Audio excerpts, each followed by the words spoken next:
Activist Radio is on the air. You have tuned into the Mark Harrington Show, sponsored by Created Equal. Mark is training a new generation of leaders to take on the culture of death and win. You don't like abortion, don't have one.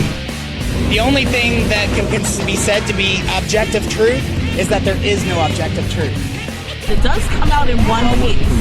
It comes out in one piece. I would argue that we certainly are not all created equal. And now, here's Mark.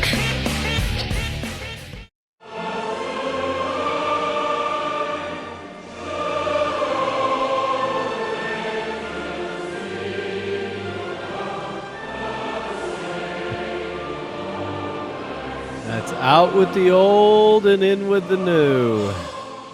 Out with the old and in with the new. The Auld Lang Syne song, which nobody knows the words to, but they sing on New Year's Eve. Every single year, we usher in a new year, and we are here. 2020 is ahead of us, and we want to talk about that a little bit today on the Mark Harrington Show. You know, the Auld Lang Syne song itself, like I said, few people know the words. I, for one, kind of mouth it if I'm even up at New Year's. That is 12 midnight on December 31st. But every year around the world, people usher in the new year by singing this song, Auld Lang Syne. Now, most people don't know what it means, but it's a Scottish song that's been attributed to the Scottish poet Robert Burns. And it literally means old long since, or for old time's sake. And it's kind of essentially talking about the preservation of old friendships and the looking forward to new friendships, the recalling of past joys and sorrows, and the looking forward to new opportunities in the new year. So that's Auld Lang Syne. It literally means for old time's sake, and it's a Scottish poem written by the poet Robert Burns. Guess you didn't know that, I bet, did you? As far as the words go, like I say, most people don't know what they're singing, but we all sing them anyway, don't we? So anyway, we're ushering in the new year. Out with the old, in with the new. The scripture talks about that in 2 Corinthians 5:17, where Paul writes, "Therefore, if anyone is in Christ, they are a new creation. The old has gone, the new is here." And as we turn the page from 2019 to 2020, we think about the old, we reflect on the old, we reflect on the year past, and we look forward to the year ahead of us. We should all be doing that. Of course, we shouldn't do that just on New Year's. We should do that periodically throughout the years and throughout our life. We want to look back at what has been accomplished, good, and also some of the bad things that have happened. And we want to look forward to the new and set our sights to achieving the goals that we set before us. So we're out with the old, in with the new. And 2019 was a crazy year altogether. For Created Equal, it was a crazy year, a very good year for us. And for our nation, it was a crazy year with this whole impeachment fiasco, of course. So we want to talk a little bit about 2019, and then I want to talk about 2020, what's ahead of us. So what I want to do is talk about 5 highlights and lowlights to 2019, 5 of them. Now, these won't be the same 5 that everybody else will have. These won't be the same 5 that any other pro-life organization might have. These are going to be the 5 highlights or lowlights as it relates to Created Equal and the work that we do. The first highlight, or in this case, it's really a low light, honestly, was the New York State Legislature passing the so-called Reproductive Health Act. Reproductive Health Act.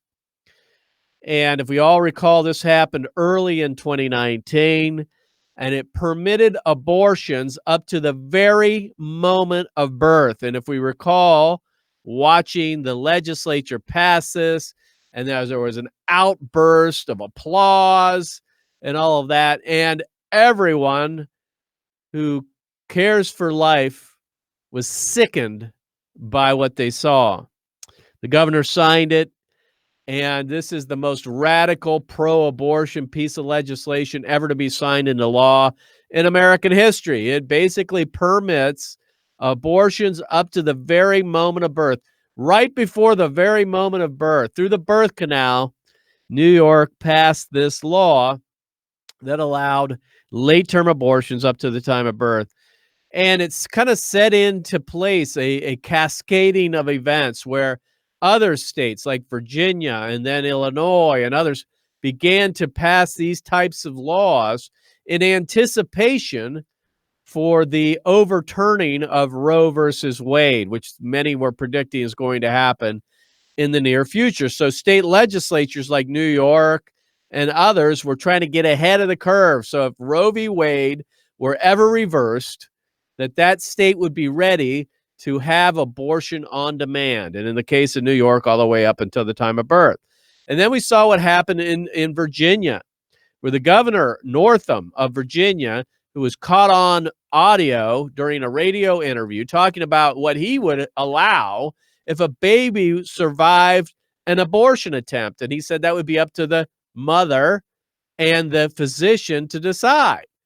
And again, this sent shockwaves across America as the pro-abortion left was exposed for who they really are, and that is abortion on demand up until the very time of birth, and they want your tax dollars to pay for it. Now, this woke us up. It woke up a lot of people in the pro-life movement, even though we already knew this is what they believed all along. They just came out into the open and articulated it clearly and put it into a statute. But this is what pro-abortion advocates have believed all along. We know it. They're just at a place now where they're unapologetic about it. And so it woke up a lot of people to the extreme nature of abortion and the abortion lobby. And so New York and other states were rushing to try to get ahead of the overturning of Roe v. Wade, putting into law statutes that would allow abortion up to the time of birth. And then in states like Ohio, my own home state, we did the opposite. In other words, we were rushing to get passed into law legislation that would ban abortion if Roe versus Wade were overturned. And we passed the Ohio heartbeat bill in April of 2019. And what I want to do, and I want to play a clip here because I want to go way back in time, down nostalgia lane, if you will. When this Ohio heartbeat bill was first introduced in the Ohio legislature, it seems like a lifetime ago. It was 8 years ago, actually 9 now, when the Ohio heartbeat bill was first introduced into the Ohio legislature. And at the time, very few of us thought that this was ever going to happen. But I'm going to play this clip, and this is yours truly speaking from the State House steps in 2011, early 2011, introducing the Ohio heartbeat bill. Go ahead and play that clip. We know that through painful experience that freedom is never voluntarily given by the oppressor. It must be demanded by the oppressed. Frankly, I've yet to see a direct action campaign that was well-timed, he said. For years now, I've heard the word wait. Wait. We hear the words wait, don't we? I've heard the words wait. It rings in the ear of every Negro with piercing familiarity. This word, he's talking about Dr. King, almost always means what? Never. Never. And that justice too long delayed is justice denied. The word wait rings in the ears of every preborn child in America. And the time is now to do what's right. The time is now to pass this legislation. The time is now to bring this to the House floor for a vote. The time is now to move this over to the Senate. The time is now for the governor to take a position. Its time is now. Justice too long delayed is justice denied. All right. Well, there you go. Kind of prophetic in a way, right? I mean, 9 years ago, we introduced the Ohio Heartbeat Bill into the state legislature here in Ohio. No one in their right mind thought we had a chance. And I referenced Dr. Martin Luther King Jr.'s letter to the Birmingham jail, letter from the Birmingham jail, where he was addressing what he called white moderates, Christians, those, who were moderates on civil rights. And he was talking about how wait never meant, it meant never. Dr. King's words apply today when we talk about abortion, because the time is always now to do right. And so I was calling on the legislature to pass the bill. Of course, who knew it was going to take 9 years to pass it? But we did. And in 2019, historically, this passed the Ohio legislature and now is before the courts.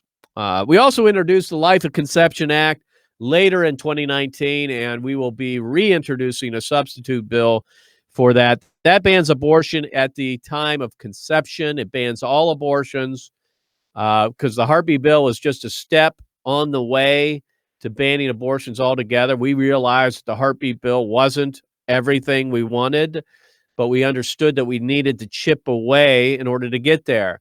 And it took 9 years to prepare the legislature through the hard work of Janet Porter and others to get the Ohio heartbeat bill passed. And now that it's passed, we have now introduced the Life of Conception Act. And in 2019, the heartbeat laws have now passed in 9 states. If you would, Mr. Producer, put up that graphic. It shows all of the bills that either are passed. It's the map of the U.S.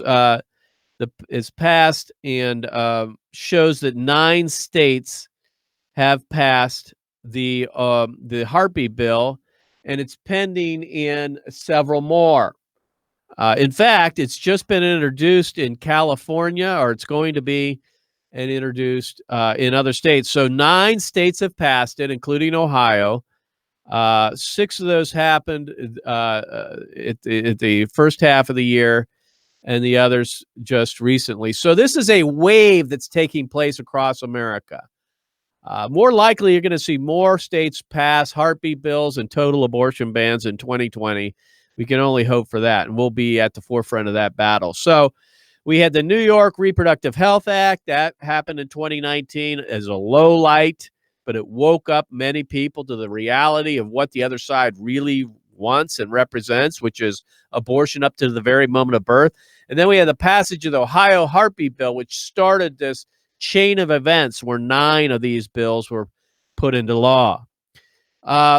Additionally, number 3 on our list of top stories for 2019 was Created Equal conducted outreach at 5 of the presidential debates. We traveled to Georgia and Houston, Texas. We traveled to Michigan, and then one actually took place in our own hometown here in Columbus, Ohio. So we traveled the country protesting at these presidential debates. The first one that we went to, I think it was the one in Michigan, in Detroit. And we ran into stiff opposition from the city of Detroit, where the city police, the police department of Detroit, tried to shut down our free speech and censor us. Yours truly and our group of pro-life activists were mistreated, and I was cuffed and almost arrested. And so what I want to do is go ahead and play that clip. This is the Create Equal group at the protest at the presidential debate in Detroit, Michigan, where we got this close to being arrested. Go ahead and play that clip. So they need to tell him, and him. What about that? They're allowed to be. Really? Yeah. I'd like to hear from They're them. paid to be here, sir. Really? I'm talking to the police. Show me that. I don't need to show you anything. Yeah, you do. Listen, I'm the commander. He works for me. I've asked you to leave. We respect your right to protest. No, you don't. Otherwise, you'd let us stay. Sir, you're going to have to go to the public. You just let us stay. This is real easy. We can do it the easy way or the hard way. We got maybe 2 hours here. We're going to hold our signs peacefully, quietly, protest, and then we're going to leave. Or we're going to do it the hard way. We're going to hold our signs. You're going to arrest us. And then we're going to sue the city, and you're going to lose. Right, sir, Which would you like? Which would you like? Sir, I'm going to give you a direct order. You can move to the public property. Where is that? Right here? That's public. No, that's public. Two blocks that way where nobody is, right? There's thousands of people right Where now. the rest of the protesters are, yeah. So the Democrats who are coming in, I get it. Republicans too. There's counter-protesters. There's pro-Trumpers. There's pro-life. You're not the only pro-life people. Surprise! There's more people down there too. We're not there for them. No, they listen though. That's the difference. If you notice, there's no one doing any type of protesting. This is No, you just got a guy there with signs. See him? He's got an arrow sign. Oh, I see. If you're in opposition, so it's content-based. I get it. Now I get it. It's content-based. Listen to my words or not?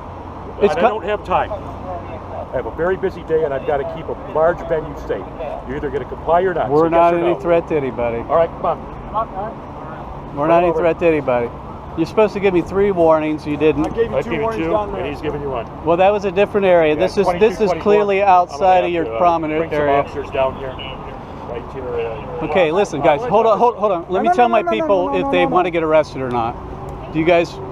This isn't Burger King, dude. Okay. No. You had your chance. You had an opportunity. Guys, go ahead. Leave the property. Leave the property. Leave the property. Would you like to join them? Leave the Would you property. like to join them? Are you letting me go? Will you like to join them? If you're going to arrest Are you going to walk away and go where we told everyone else to go? We're not allowing. You got a constitutional right to do it. What I'm saying is, you can't do it here, and this is a sterile area. I can't have a Boston bombing. I can't have these things. Oh, come on. No, sir. All right. We'll walk. Come on. We'll walk. Thank you. All right, you can end it there. I can laugh at it now, but at the time it was pretty stressful. So just to recap what happened there, of course, we went to every presidential debate. We never ran into any kinds of problems except in Detroit, Michigan, which kind of makes sense, right? It's a liberal state, liberal government, liberal, city government. And they created this so-called secure area that was, blocks away from the Fox Theater, where no one, including ourselves, and especially ourselves, were not allowed to protest. We weren't even able to get anywhere near the Fox Theater. And the First Amendment is pretty clear. We have the right to peaceful assembly, being on public property, all of that. But we also have the right to reach the very people that we intend to reach, and that the government can't put any undue burden on speech. They can restrict based on time, place, and manner. We get that. So to some degree, they have, the ability or the right to restrain the area in which we can protest, but they can't keep us so far out of the picture that we can't reach anybody. And that's what they did here. And the truth of the matter is, when the threat of arrest arose, we were outside of the protected area. We were outside the secure area. So we should have been allowed to be there. It doesn't matter. The city police overreached and threatened arrest, and that's enough to chill speech. So we at Created Equal are suing the city of Detroit, and that's ongoing.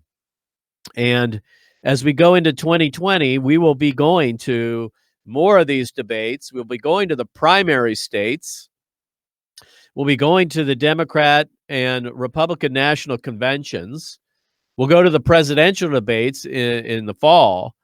And we need to teach these cities a lesson that if they're going to do this, if they're going to crush our free speech, they are going to get sued. And that's one reason why I agreed to the lawsuit. Normally, we would just walk and, move on and just take our lessons learned and move on. But in some cases, you got to stand up, you got to fight back, and you got to protect our legal rights to free speech, because social reform, without free speech, social reform just cannot happen.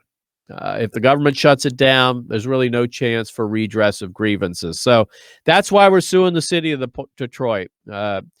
So we have number one of the 5 stories of 2019 was the New York Reproductive Health Act that was passed into law, allowing abortion up to the very moment of birth.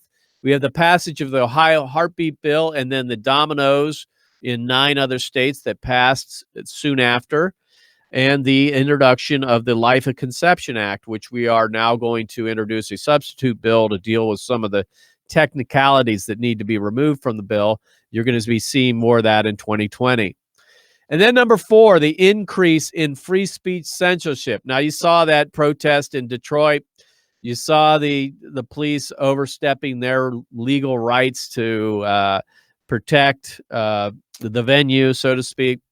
But we are seeing free speech being crushed all across the country, especially pro-life speech on college campuses and elsewhere. Many of these things are leading to violent acts against anti-abortion advocates. Life News, for example, has documented all of these on their website. If you go to my Facebook page, you can actually see these listed on the page. Further down on the page, they're all listed there. Many of these took place in 2019. And we're unfortunately in an environment now where abortion advocates have been given permission virtually to disrupt, censor, and sometimes vandalize and act violently against pro-life activists. This has happened all across the country. It happened to us several times in 2019, and it happened most notably at the University of North Carolina, where one of our colleagues here, Austin Beigel, was actually assaulted, punched by a pro-abortion advocate, and that made national news, and Austin appeared on Fox News and so forth. But it just kind of shows, it highlights the truth of the matter, and that is that free speech censorship on college campuses is increasing, and it's something that we've got to fight back on. Number 5, as far as the 5 notables on 2019, the 5 top stories, is the numbers here in Ohio, our home base. Abortions have hit a 46-year low. That's the lowest since 1973. And there are we are down from the abortion centers. We had 14 abortion centers in 2013. We are down to 7 in 2019. And hopefully we're going to see that number continue to decrease. So our goal, part of our goal, is to make Ohio an abortion-free state by 2025. That is our goal, and we are on our way. We passed the Ohio Heartbeat Bill. We have introduced the Life of Conception Act. We're seeing abortions decrease in the state of Ohio markedly since 1973, and we're looking at abortion centers closing. So those are the 5 top stories of 2019. And as we look to 2020, folks, just let me tell you this. We're going to continue on with the work. We've got a huge year ahead of us. I always say it seems that every 4 years, it's going to be the biggest election that America's ever faced. And I'm going to say it again. 2020 is the most important, consequential election that we have ever faced in America. And so Created Equal will be at the forefront of that battle. We will be at the forefront in voter education with our Vote Anti-Abortion campaign, using our billboard trucks, our airplanes with tow banners behind them, our jumbotrons. We will be taking those to all the major venues regarding the 2020 campaign. We use these all over the country at primaries. We're going to go to some of the primary states. We'll be continuing to go to the presidential debates. We'll be at the conventions. Anywhere where there's a political event, mostly the presidential campaign, we'll be there to exhort folks to vote anti-abortion. That is, to make abortion the preeminent issue in the 2019 election cycle. Because it really is. I mean, America is on the precipice of destruction if we continue to kill our children at this rate. And folks, let me just speak to those in the audience that call the name of Christ, that claim the name of Christ. This is the year. If there wasn't a year before it where you got involved, this is the year to get involved. Join us. Go to createdequal.org to find out more. God bless you. God bless America. And remember, America, to bless God. You've been listening to Mark Harrington, your radio activist. For more information on how to become a witness against the evil plague in America, call Created Equal at 614-269-7808, 614-269-7808, or go online to createdequal.net, createdequal.net. Be sure to tune to The Mark Harrington Show next time for your marching orders in the culture war.